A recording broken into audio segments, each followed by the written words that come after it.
Hello and welcome. You are now looking at Alibaba.com. It is used by entrepreneurs and considered to be the top wholesaler for online entrepreneurs to use in order to sell products on Amazon.com and eBay.com and other sites like Shopify. And in this course, we'll be learning more about how you can leverage Alibaba.com. So this is a success guide for Alibaba.com. Now in this overview, we're going to be talking about what Alibaba is and why it matters to entrepreneurs. Now if you like to market physical products instead of just information in your online business, you do need a selling idea and a supply or supplier. And entrepreneurs can now source their products from China through internet supplier Alibaba.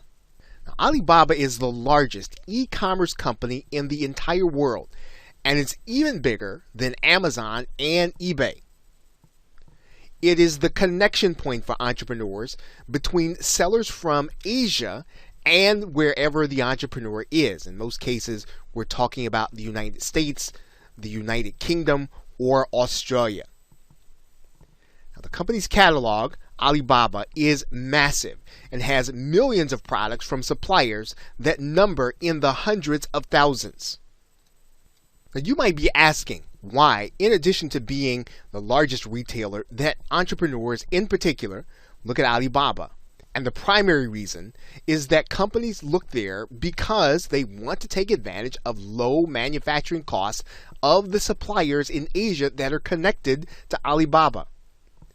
Typically, for the same kinds of items, costs are going to be dramatically lower than those you might find if you were going to purchase in industrialized companies in North America and other countries that we've mentioned. Now, there are other reasons that entrepreneurs have begun to look to Asia in general and Alibaba in particular, and not all of those reasons revolve around manufacturing costs. So you might ask now, what are the advantages to using Alibaba? What are some of those other reasons? Well, we talked about the fact that goods typically have low manufacturing costs from the suppliers in Asia.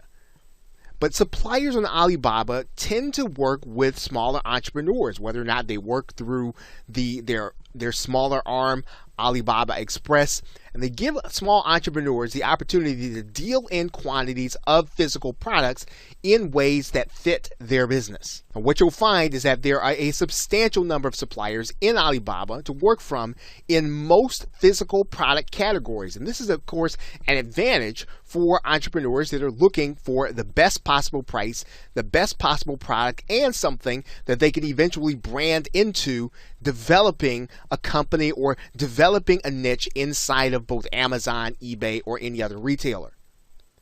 Now, in some cases, Alibaba's suppliers are the only ones who actually manufacture certain items. So you can only get those items from the Asian suppliers through Alibaba. And of course, then the product interface makes it easy to source Asian suppliers and purchase from them. So Alibaba's interface makes it intuitive and takes the intimidation factor out of actually going in, looking for a product, and finding a supplier. Now, of course, then there are some disadvantages to using Alibaba also. Customers tend to have a low opinion of goods in general from China, and that is going to be the case regardless of what it is that you're going to be selling and or retailing. Now, the other thing is that Alibaba-based manufacturers sometimes have lower quality and labor standards than companies in the West, so you'll have to overcome that in your marketing. Now, the other thing is that intellectual property protection is virtually non-existent. That means that you probably won't have exclusivity in a product area that's really selling, and it's going to be difficult for you to come to market with something that's totally unique. So this, again, is going to be something that you'll have to overcome in your business strategy and in your marketing. Now, the other thing is that people who are sourcing the products will have to overcome the language barrier, both in culture and understanding, as they deal with manufacturers through Alibaba. Of course, it's also difficult to actually go to the site and verify the manufacturer and verify their processes. Now, there are ways around that we'll be talking about in this course. And of course, shipping times tend to be longer because your product has to travel further. And of course, again, there are going to be some cultural differences in the business practices as well as in the relationship that you'll be developing with the people that you'll be doing business with. And again, this is something that you'll have to overcome not only in your marketing, but you'll have to overcome it in the way that you conduct your relationships. Finally, there's little to no recourse when something goes wrong. Now, there are ways around that. We'll be talking about that in this course. But if something goes really wrong, there isn't going to be a lot of very fast recourse for you to be able to take. So this is something you'll need to be taking precaution up front. You'll need to take care of these aspects as you start to get into sourcing your product and finding reputable manufacturers that you want to be doing business with over time. So now that we've done this overview, we're going to get into how you can be successful with Alibaba.com. So with that, thanks, and I will see you in another video. Welcome back to the Alibaba Success Guide, and in this video, we are going to start setting up your Alibaba account. Now, to start the process, of course, you're going to go to Alibaba.com. Then you want to go to the Join Free button and click that link. Now, as you're setting up your account, you're going to be asked to put in an email address. And as you start writing in your email address, what you're going to find is that Alibaba is going to start telling you all of the email addresses that are already taken and all of the email addresses that are already there. And so these are going to be the ones that you are not going to be using. So now we're going to continue on and put our email address in here. Now, once you do that, what's going to happen is you're going to have a verification code, which you are going to want to type in order to kind of keep things moving. So we're going to go ahead and do that right now. And then we are going to then click Next. You're then going to want to go to your email box to pick up your confirmation email. So let's go and do that now. You are then going to have an email in your email box from Alibaba, and you're going to need to click Complete in order to complete the account registration in order to verify your email address. So go ahead and click the Complete button. And that's actually going to bring you to a screen where you're going to create a password and you're going to put in your location. So let's go ahead and do that right now. And once you do that, then what you're going to do is you're going to put in your location in the world. I'm going to actually put in my location here. Now in this case, we are obviously not going to be a supplier. We are going to be a buyer. So we're going to click that link. And then we're going to write in our name and company name and telephone number. Okay, and then once we have written in all that information, we're going to click the Confirm button. Once we do that, our account is going to be set up. We're now going to be asked if we want to be part of Trade Assurance. And you're going to click a Learn More button here. So let's talk a little bit about what Trade Assurance is. Trade Assurance is basically a protection service for new buyers and actually experienced buyers that adds an extra layer of security to the purchasing process on Alibaba. And of great benefit, the service is actually free. Now, the good thing is that not all suppliers are going to be part of the program. So you will be able to find good suppliers by simply sorting out and looking for those that are part of the Trade Assurance program. And you'll find out why as we begin to talk about this special program. And actually, what it offers is 100% protection of an agreed amount between the buyer and the trade assurance supplier. And so you will then be protected for a specific amount decided up front. Now, the service differs from supplier to supplier, but most suppliers offer between $3,000 and $5,000 for those who are working with them for the first time, and some even offer up to $25,000. Now, the agreed upon amount between the buyer and supplier is called the Trade Assurance Order Amount, or TAOA, and that's what we'll refer to it throughout the rest of this video. Now, for example, if your TAOA limit is $4,000 and you file a claim, you'll get 100% protection of that amount, $4,000, if indeed the claim that you place is awarded to you. Now, there is the matter of an inspection fee.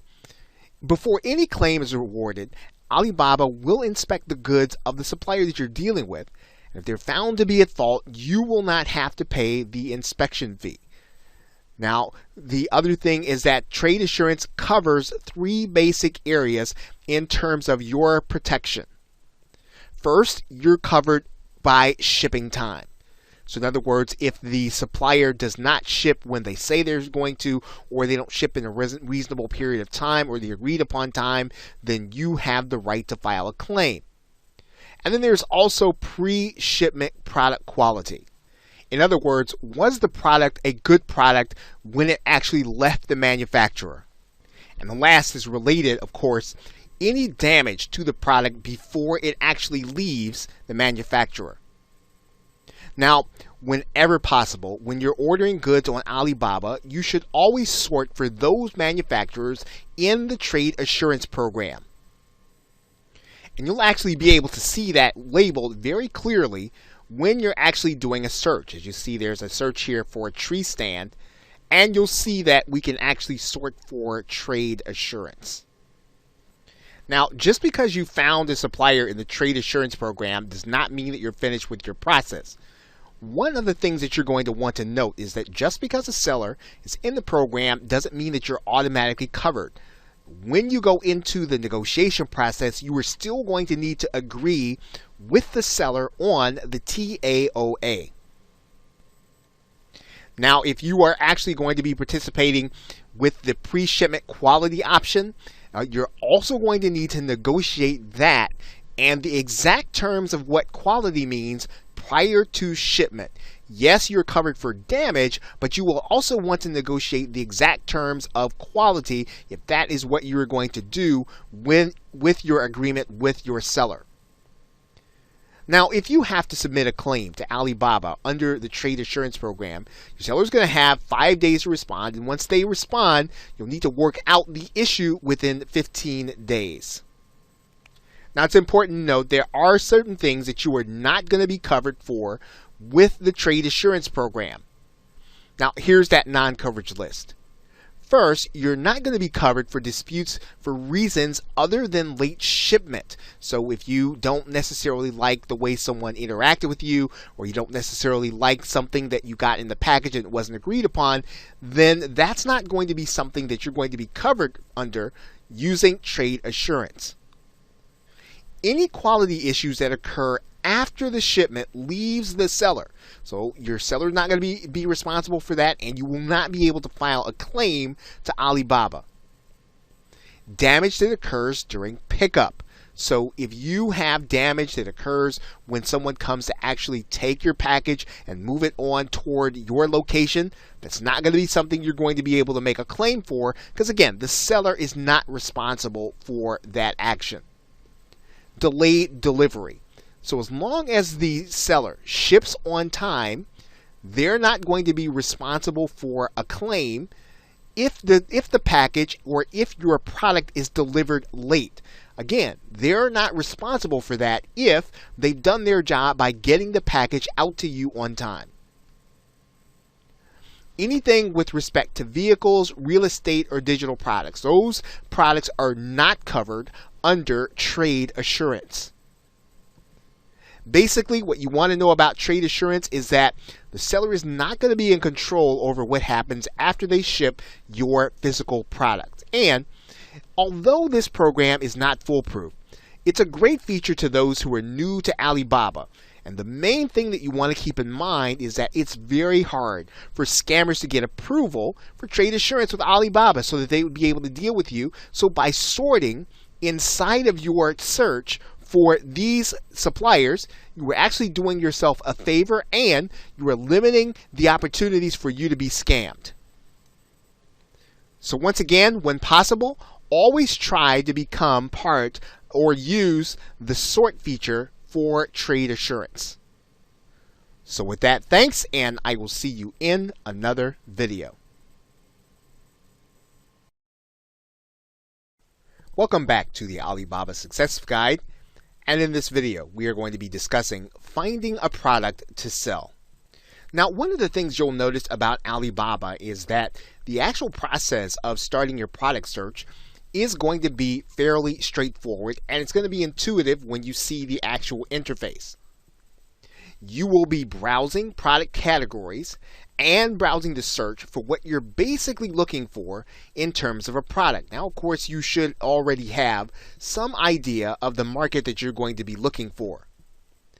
Now, on Alibaba, there are basically two ways to conduct your searches, and we will be looking at them in a minute. You can either search for items based on product descriptions, or you can search for items based on suppliers. So first, let's take a look at browsing categories. Alibaba will have a number of categories here on the side, and of course, a number of subcategories, and you can actually start your search based on the market that you know that you're looking to get into.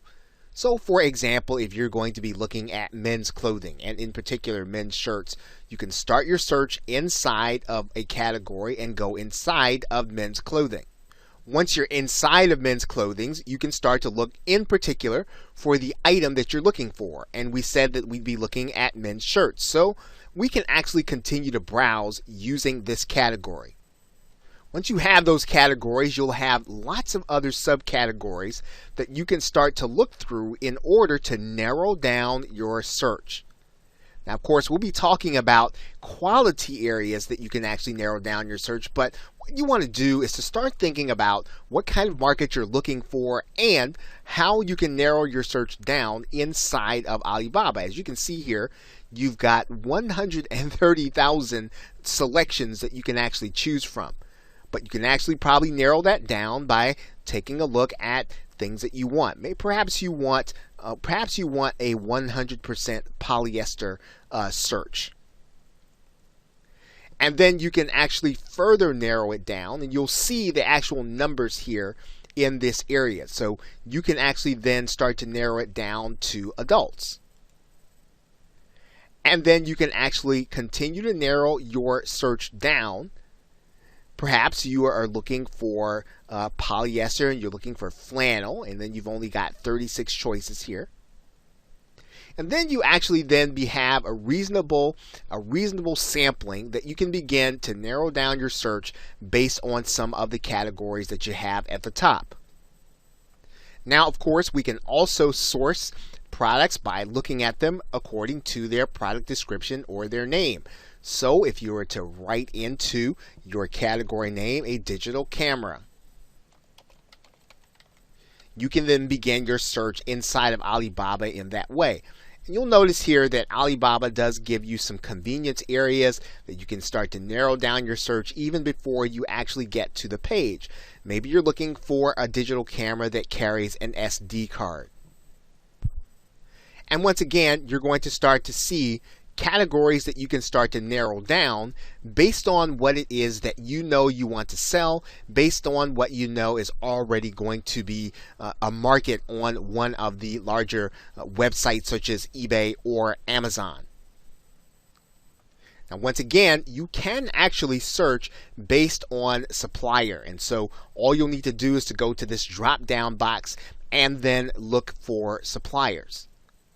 Now, of course, you will need to know kind of what you're looking for, but in this particular case, what we're going to do is we're just going to take a look at what a search looks like for a particular subscriber just by typing in a letter. Now, in this particular case, if we were to take the search that looked for Android television, you would start to see that certain suppliers or certain purchasing agents are going to show up.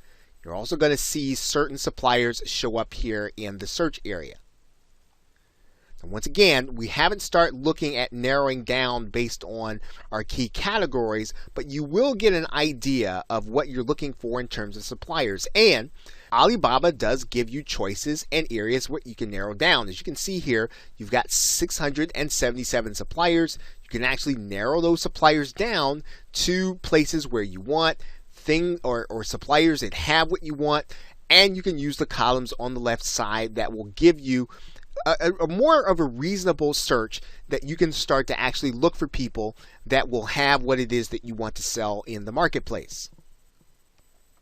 Now, the question is, of course, what should you actually be looking for as you go through your product search? And there are a couple of things to keep in mind.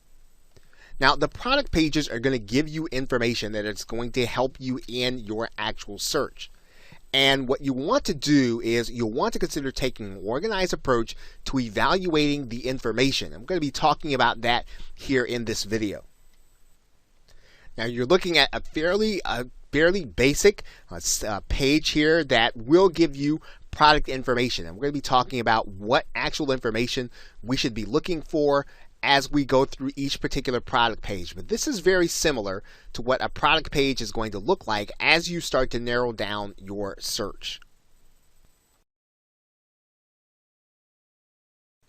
Now, the information that you're going to want to pay attention to, you are going to want to pay attention to the unit price. That's one thing. You'll also want to pay attention to something called FOB. Now, of course, free on board means it is the basic cost of delivering the goods or the product that you're choosing to the nearest port, but you are going to be responsible for the shipping from that port. So it's a way of just describing the amount of shipping that you are going to be responsible for. Now, one important aspect of the information you're going to be looking for is going to be the minimum order quantity, and that's going to determine what the minimum order is that you can actually get from the supplier. And this is going to be important because you want to be able to determine if your product is going to be profitable, and you don't want to order a large quantity before you actually know that your product is going to sell. So determining what that number is going to be a vital part of deciding whether or not you're going to move forward on a particular product. Now, another area on the page that you'll see is going to be payment options. And let's talk about those payment options for a second. Some suppliers are going to want the upfront bank transfer. And this is actually considered to be fairly risky. And so in some cases, you might want to eliminate some suppliers who want their bank transfer sent to them upfront. It is a very difficult way of doing business with a supplier that you don't know. Another payment option that's often offered is a letter of credit, and this actually gives you the opportunity to build up credit with the actual supplier or with someone that the supplier trusts. Western Union is considered to be fairly risky because you're actually sending a bank draft that cannot be rescinded, or it cannot be traced to some degree until after the supplier has actually cashed the actual money order. And so Western Union, in some cases, this could be, unless you know the supplier well, one of the ways that you might weed out a particular supplier that you are going to deal with. A fairly safe way of doing business is going to be PayPal. Of course, PayPal has to have a verified party. They have to verify the process, and then you actually have recourse against a seller if something doesn't go the way you think that it should. And probably the safest of all is going to be escrow, depending on how experienced you are in working with suppliers. Now, let's take a look at an actual page. Now, as you can see here on this page, you can actually get the latest FOB price right here in this area. If you click that link, you're also going to see that the minimum order quantity on this item is going to be 1 piece. Right now, the other thing that you're going to want to take note of are the payment options. And as you can see, this supplier has Western Union, MoneyGram, and PayPal letter of credit, as well as upfront transfer. So you can actually have a range of options available to you that will allow you to work with this supplier. Now, these are going to be the basic items you're going to use in order to start narrowing down your search and to find products. Now, we're actually going to be looking at some other aspects of the process that you can use in order to narrow down to determine that you're actually making a safe transaction, and you're going to have one that's going to lead to your being able to build a relationship with the supplier. Okay, so with that, thanks, and I will see you in another video. Welcome back to the Alibaba Success Guide. And in this video, we are actually going to start working through the process of buying the actual product to sell. And in particular, in this video, we're going to be discussing how to reduce your risk of scam as a buyer. Now, one of the things to keep in mind is that many of the businesses on Alibaba are not the actual manufacturer, they are actually intermediaries. So as you work through the process of narrowing down the people that you're actually going to buy from, you are going to need to determine which of these companies you're going to want to deal with, because of the fact that not every listing that you see is going to be the person that is actually going to be producing the product. And this is going to be important because intermediaries mark up the price and they increase the level of miscommunication between you and the actual manufacturer while providing very little value. So you really do want to try to work through the process of finding the actual manufacturer. And of course, as is the case in any marketplace like this, there are just going to be people who are just full-on cheaters or scammers. And they're looking to make off with the entire payment that you're going to make in order to get your merchandise. Of course, the biggest concern beyond these things would be a concern in any marketplace, but your number one concern in buying product is going to be the quality of the actual product that you're going to be reselling in another marketplace. You want to make sure that what is advertised is going to be the thing that you're actually getting. You're actually going to see, many times you're going to see the words premium quality, but you're going to need to go through some additional processes to make sure that you're actually getting that premium quality. Now, in order to do that, you want to make sure to use Alibaba's verification program, which actually has several levels.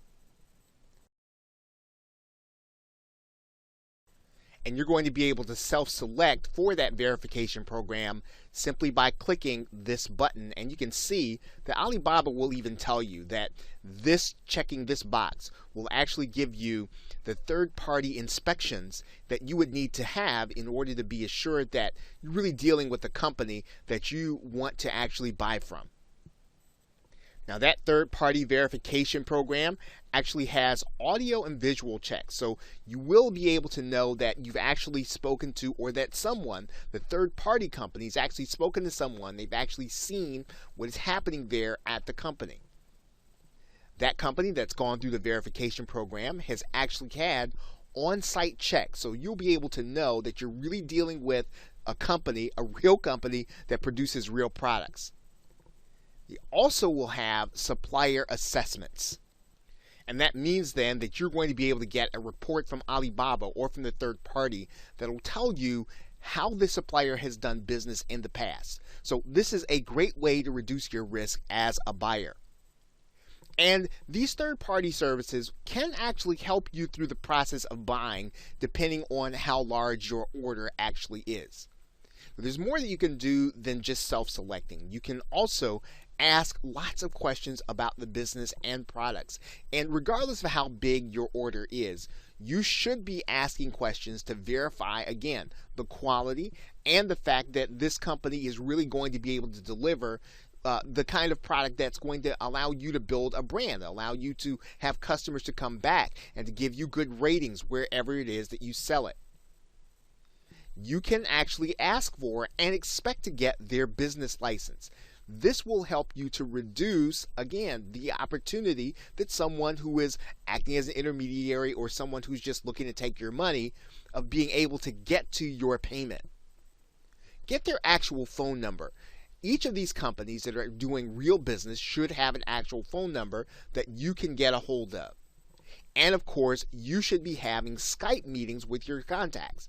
Often, these companies, they have individuals and representatives that will be able to meet with you on Skype. You'll actually be able to have a real conversation. Now, of course, there will be language barriers, but you will be able to verify at a visual level that this is someone who is really doing real business.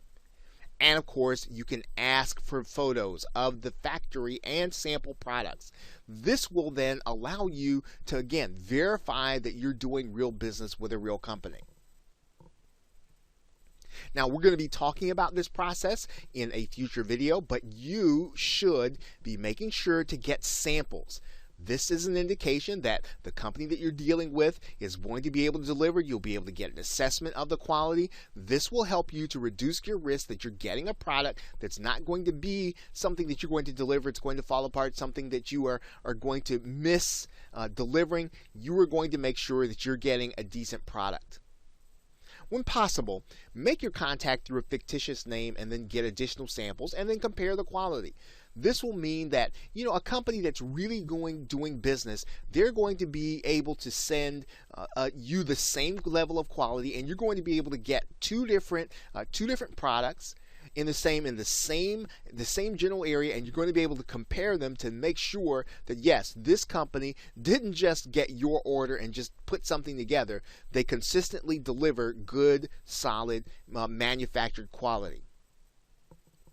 And over and above everything else, use your common sense. And that means then that if the pricing is way out of the market, if it's too good to be true, it probably is. Make sure that the company that you're dealing with, that they're not making promises that really seem different from all the other companies that you've talked to. And then make sure that you're dealing with a company that doesn't have terms that are not offered by other suppliers. In general, companies, wherever they are, they're going to be pretty much in the same area, pretty much in the same ballpark, if they're going to be a company that's reputable and one that you're going to want to deal with over time.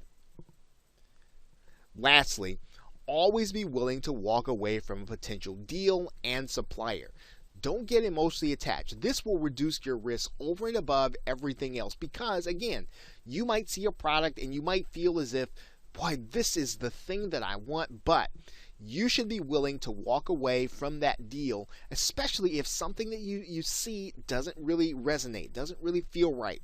You've got to be willing to find the right product, and before you can start really thinking about making a lot of money, you've got to make sure that you're reducing your risk, that you're getting a decent product, and that you're dealing with a company that's going to be on the up and up with you. Okay, so with that, thanks, and I will see you in another video. Welcome back to the Alibaba Success Guide, and in this video, we are going to discuss how you're going to get started contacting suppliers. Now, as you start to contact potential suppliers, there are going to be a couple of things that you are going to want to keep in mind as we get started really going over some of the details of what you're going to need to do. Now, you are going to want to start narrowing down your basic suppliers or the people that you're going to be serious in considering on a couple of issues. You're going to want to start thinking about price. You're going to want to think about minimum order quantity because you want to be able to control how many you're going to actually have in inventory. You're going to narrow down your suppliers based on payment terms. You want them to be favorable to you and what's going to help you to be able to manage your cash flow. You want to make sure that you have suppliers that you can interact with and that you are developing a good, solid business relationship with. So start narrowing down your potential suppliers on these bases. And then also, throughout the process, be willing to negotiate. Be upfront in the terms that you want. Be upfront in the things that are going to make it good for you to be able to do business in whatever marketplace you're going to be doing business in, whether it's Amazon, whether it's eBay, whether it's locally. Make sure that you're negotiating with your supplier based on how you are going to be doing business. Now, one thing that you want to keep in mind is that the minimum order quantity is just about always going to be negotiable with the supplier. So just consider that as you go through the process. Even once you get to the end, you are then going to want to press your supplier to get the terms that you want for minimum order quantity. And then make sure also to seek a win-win. Don't try to button down your supplier to the point where they're actually not being able to do business and they're not getting anything from being able to do business with you. You want to develop a long-term partnership with them if your product is successful. So make sure that it's a win for them and a win for you. Now, let's get into some of the detail.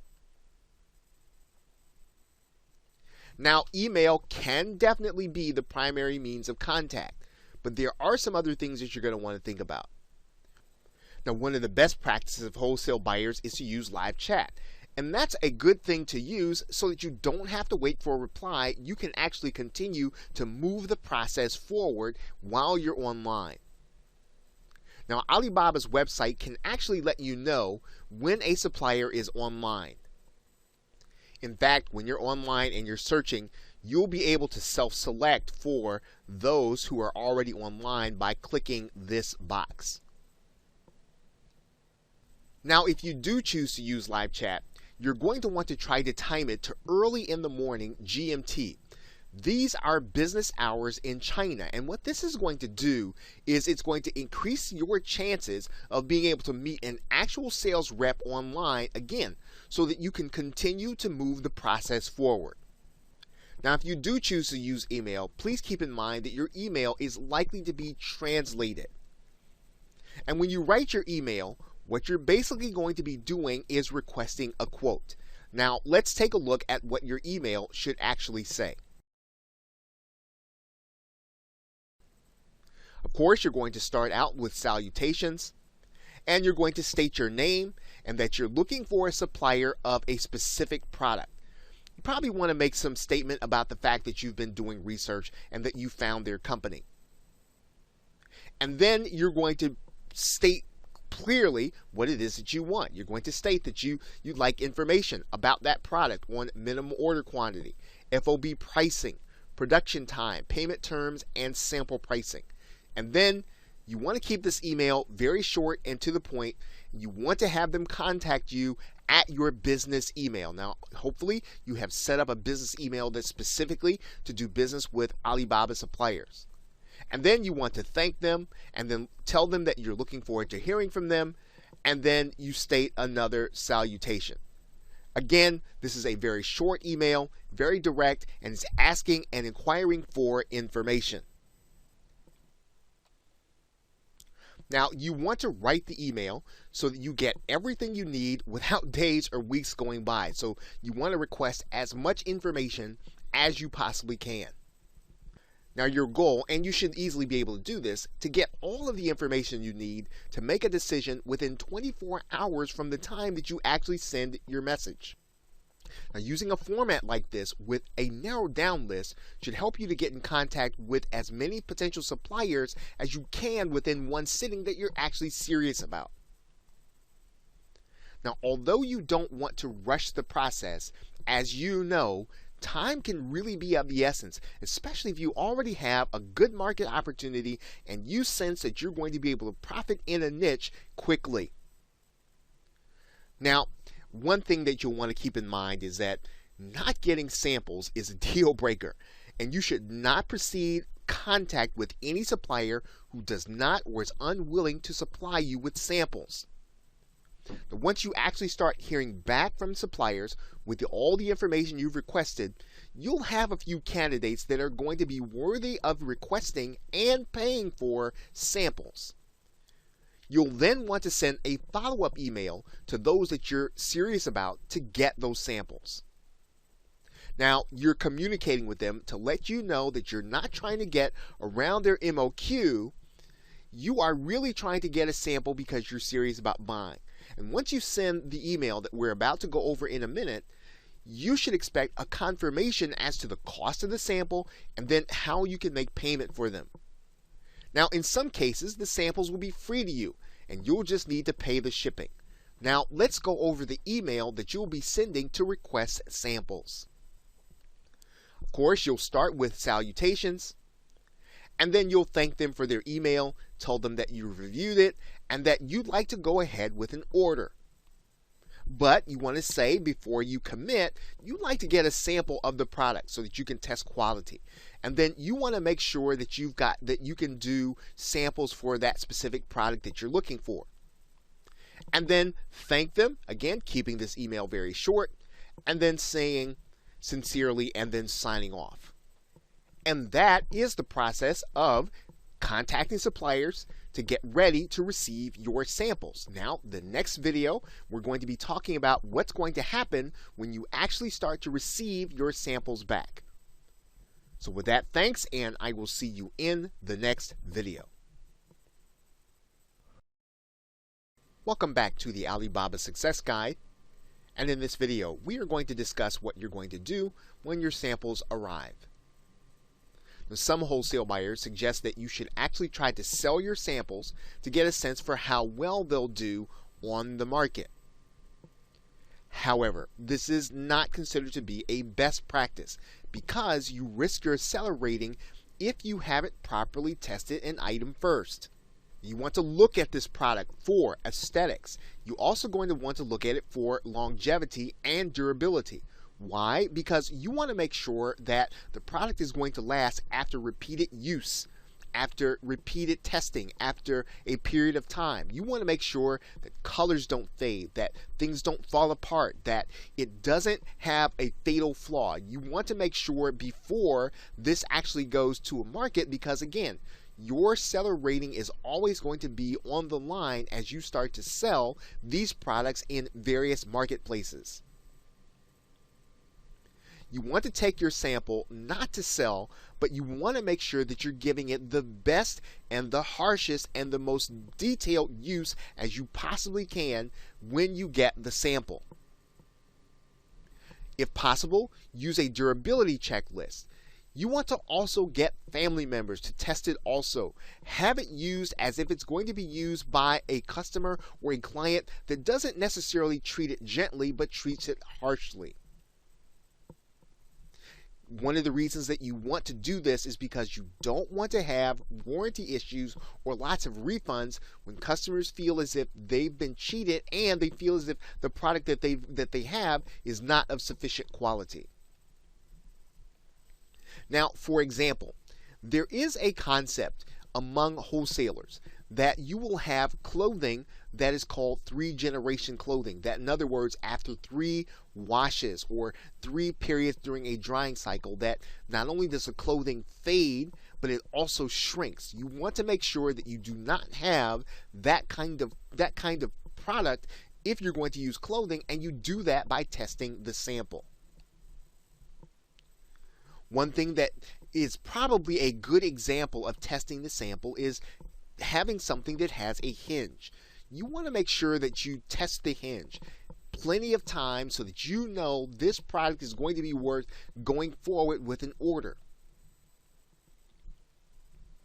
Now, you only proceed beyond this point if you are 100% satisfied with the sample and that you're sure that you will have customers that will use this and will be satisfied. So this sample process, the testing in particular, is very important. You don't want to invest in inventory that you're eventually going to have to pull off the market and is going to lower your seller rating in the selling marketplaces. Okay, so with that, thanks, and I will see you in another video. Welcome back to the Alibaba Success Guide, and in this video, we are going to start from the point at which your sample is actually going to check out and you're comfortable with it, and then you want to go forward with this supplier. Now, once your sample checks out and you've approved it, you're then ready to move forward with a particular supplier so that you can place a larger order for product. Now, it's best to move forward with smaller orders as you get started working with a particular supplier because you want to make sure that the scale that you're working on is going to be good quality for the people who are actually going to be buying, as well as for the shipping process, as well as for the marketplace that you're going to be operating in. Now, here's the thing. If your desired order is below their stated MOQ, you should seek to negotiate at this point because you've already proven that you're serious. You've gone through the process of getting a sample and now you've come back to them for an order. You should make sure that that MOQ, that minimum order, the amount of product that you're going to get for this first order is going to be at a level for you to be able to test the scale and for you to be able to generate profit. And suppliers are generally willing to negotiate their MOQ down if they think that they're going to be doing business with you in the future. So how do you say that? And how do you write that in your email? Now, here's your email for requesting a reduction in MOQ. You're going to state your salutation, And you're going to talk about the fact that you've received the samples and that you've tested them, and then as a result, you like to proceed with an order. And so you're going to tell them that. But you're going to tell them that you want to have an MOQ for yourself that's going to be good for the kind of business that you're going to be doing.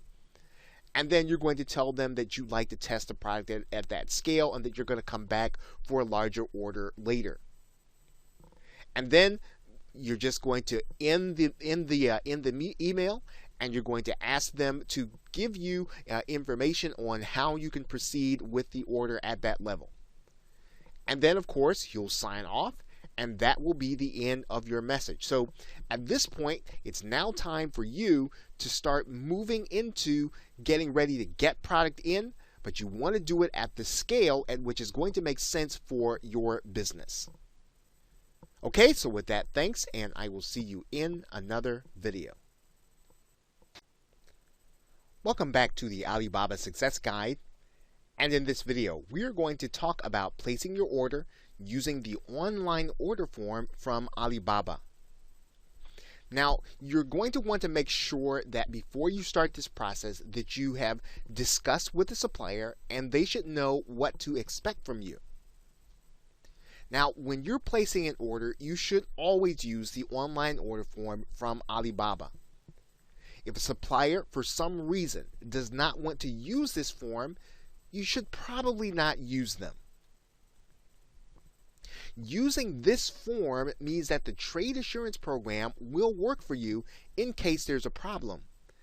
And if there's a problem, or if you're scammed in any way, Alibaba would not have any recourse on your behalf if you don't use this form, so it's very important to use it. Now, Alibaba, yes, they do get a fee when you're using their system, but the fee is going to be worth it for the added security. Now, the unit price will not change in this form unless the supplier actually changes it. If you want customization of some kind, you need to write it directly to the supplier in the form. And then make sure that you add in any customization in the terms section. And you're going to see that here on the order form. You're going to see the product, you're going to see the minimum order quantity, and obviously you can change this based on your conversation with your supplier. This will generally not change. The unit price is pretty much going to be the same unless you've negotiated something different with the supplier. And then you're going to see the price come right here and the subtotal. Now, what you'll also see in this area is a place for you to write into your message for any customization that you're going to want and any other terms that you're going to want to do right in this area. You also want to make sure that if you're going to do that, that you put the very same information here inside of the terms area so that that information is there also. Now, you're going to see your payment and you're going to see your payment methods, which we will be talking about in another video. When trade assurance is in place, you're going to see that in this box, and you do want to make sure, if possible, this is activated for your order. Now, Alibaba is going to tell you at what point your order is complete at 100%, and when you do that, then you are going to be ready to proceed. Now, once again, the most important part to this is that your supplier should be expecting this order. You should already have had a conversation with them. They should be looking for this form to come in on their side. Okay, so with that, thanks, and I will see you in another video. Welcome back to the Alibaba Success Guide, and in this video we are going to be discussing actually making payment now for your product. Now, the best way to make payment is through the Alibaba Secure Payment Gateway. And when this is done, Alibaba will take your payment, hold it in escrow, and as soon as your goods arrive, Alibaba will make the payment to the supplier. Now, if you decide to use a credit card, you will have some additional fees. They're generally worth it for the added security and for the fact that you can issue a chargeback if there's a problem with your merchandise. If you're doing a large purchase, $20,000 or more, you can use a letter of credit for your payment. Now, a letter of credit is a letter backed by your bank that will release the funds once you verify that the supplier has delivered on what they promised.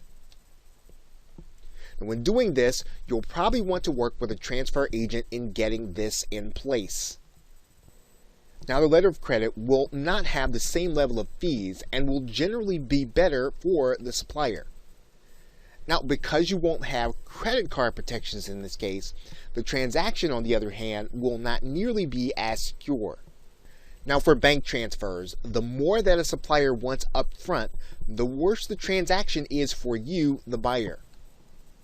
Typically, if you choose to use a bank transfer, you'll want to do 20% upfront and then the rest upon delivery.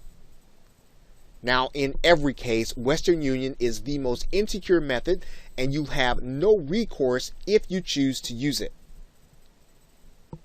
Finally, make sure to read the Making Payment page in Alibaba for more specific, detailed, and up-to-date instructions. Okay, so with that, thanks, and I will see you in another video. Welcome back to the Alibaba Success Guide.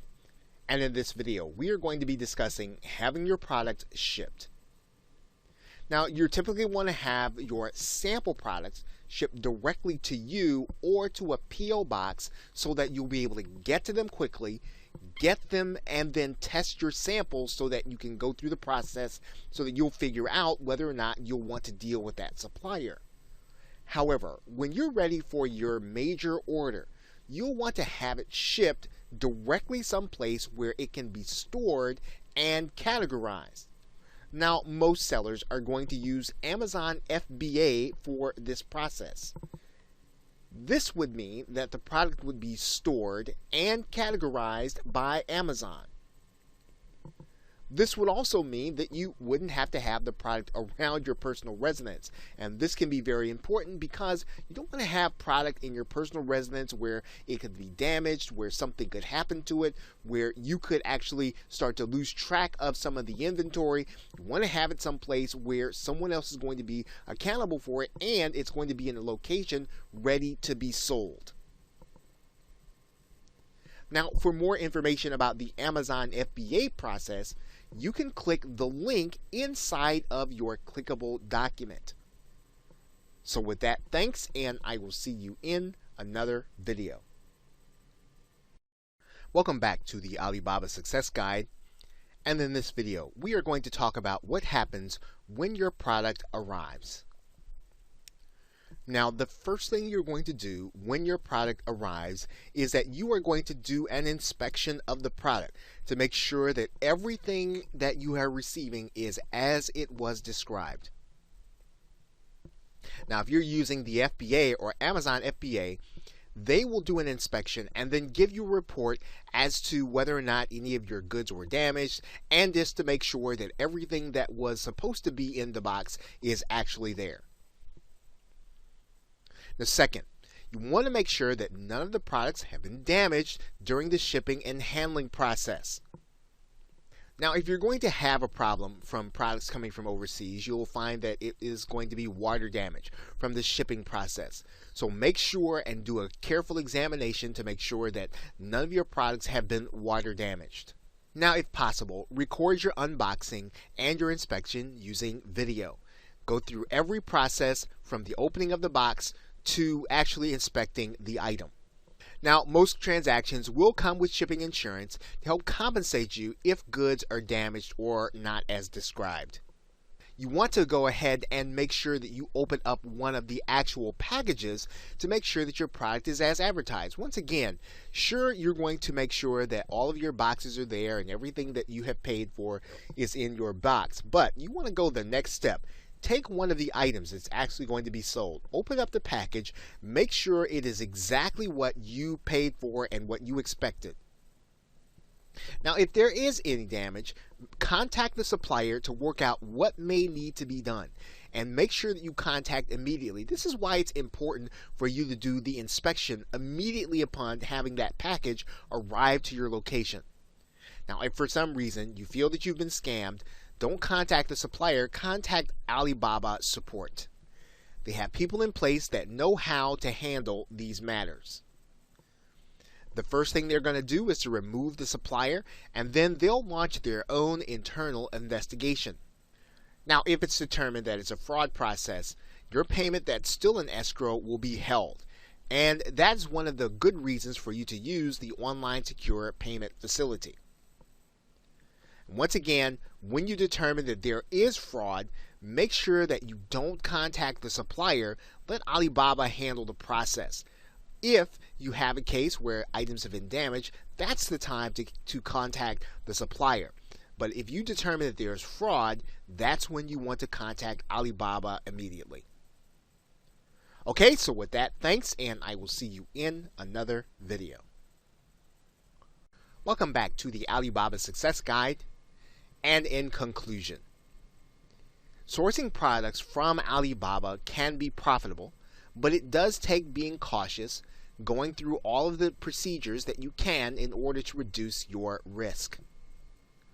Now, in most cases, using everything that the platform offers, plus a little common sense, you can actually go a long way in being able to source goods from Alibaba and actually sell them in an online marketplace where you'll have satisfied customers. The more satisfied customers you'll have, the more product you'll be able to buy again and then continue selling. Now, one of the key features in this process is that you want to make sure that you are over communicating and looking for the same thing from your suppliers. That means that you're making sure that you have the kind of goods that you want, that you're making sure that you have the kind of terms that you want, that you're making sure that everything that you are looking for in your partner, you are stating it up front and being open in your communication with them. Over communication is one of the keys in the process of being successful with Alibaba. Now understand, there may be a different perception in your words and actions that you might expect. So in other words, you want to make sure that you take extra steps in being clear in your communication with your supplier. There is no such thing in leaving things vague. You must be detailed and you must be thorough in your communication. Be serious about verification and using all the protections, and that really includes testing samples. It includes opening up boxes to make sure that everything that you are supposed to receive, that you have received. And although we've mentioned it in this video, it stands to reason that you must use common sense at all stages of the process. That means that if something is too good to be true, it probably is. That means that if terms are too good to be true, they probably are. That means that if you're getting a deal that no one else is getting, you probably want to go and check out that deal to make sure that it is legitimate and the company is legitimate and that the person that you're dealing with is actually a representative of that company. Okay, so with that, thanks, and I'll see you in another video or another course.